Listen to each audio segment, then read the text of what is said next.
Across cultures and centuries, there's a pattern. Children seeing what adults cannot. Spirits, shadows, visitors from beyond. Skeptics call it fantasy. Believers call it a gift. But what if it's something else? What if children really can see the dead? And what if we've been trained, conditioned, not to see them anymore? Let's explore.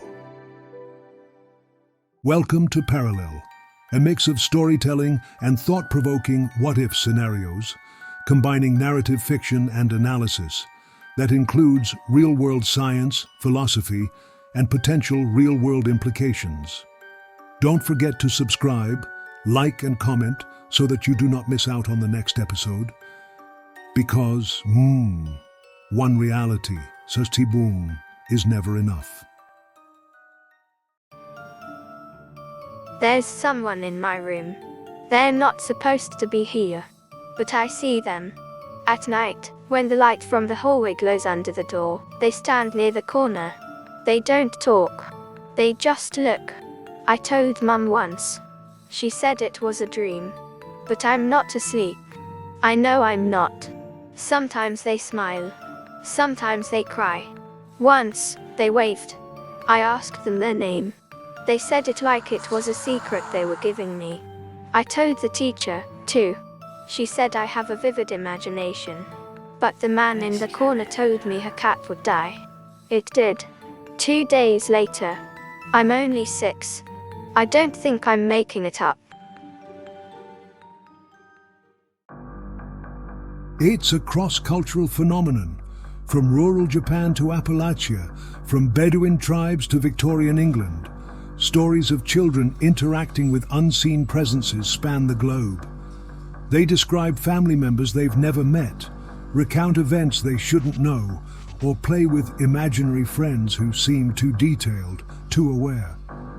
In Maori culture, children are believed to be closer to the spiritual realm. In Irish folklore, they are still halfway between worlds. In modern psychology, these stories are often dismissed as projections, dreams, or developmental quirks. But what if there's more to it? Let's look at developmental science and perception. Children's brains are in a state of incredible plasticity. They experience the world without the rigid filters adults develop. Their prefrontal cortex, the center of rational suppression, is still forming. This means they're more open to raw sensory data and less likely to dismiss what doesn't fit.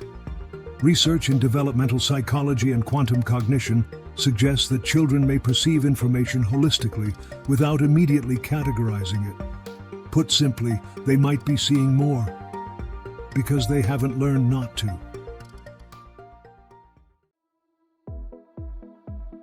What about the imaginary friend question? A surprising number of children have imaginary friends, but sometimes those friends know things they shouldn't.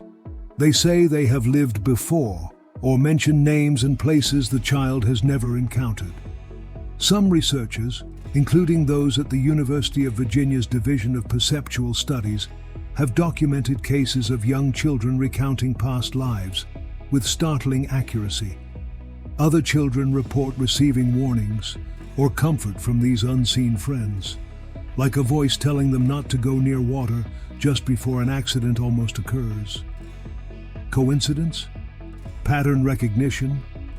Or something else?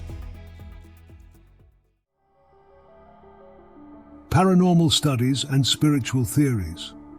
In parapsychology, it's proposed that children operate closer to a liminal frequency, somewhere between waking consciousness and deeper states of perception.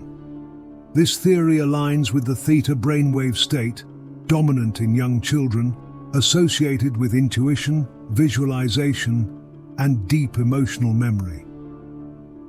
In some spiritual traditions, it's said children are open channels until the age of 7, before the world tells them what's possible, and after that, the door closes. But maybe for some, it never really shuts.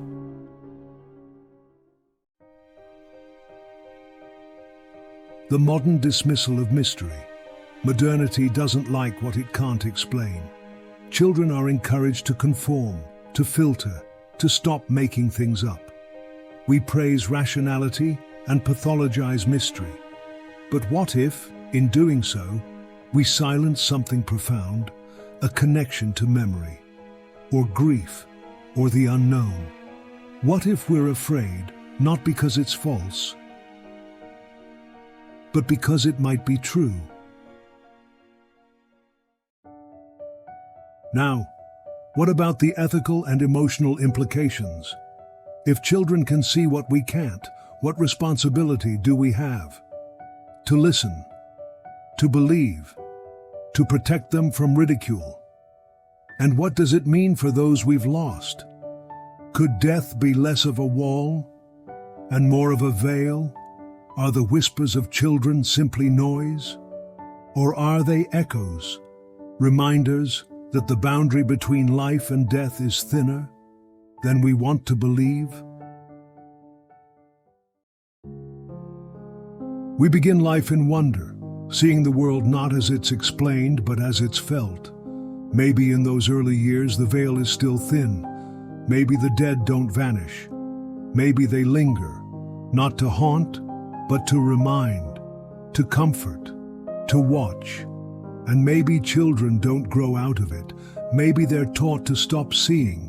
So the next time a child tells you someone's in the room with them, don't panic, don't dismiss, just listen. Because sometimes the smallest voices tell us the biggest truths. Thank you so much for listening in to this episode of Parallel. If you have an idea for a future episode, drop it in the comments below. Don't forget to like and subscribe, as it really does help the channel grow its audience.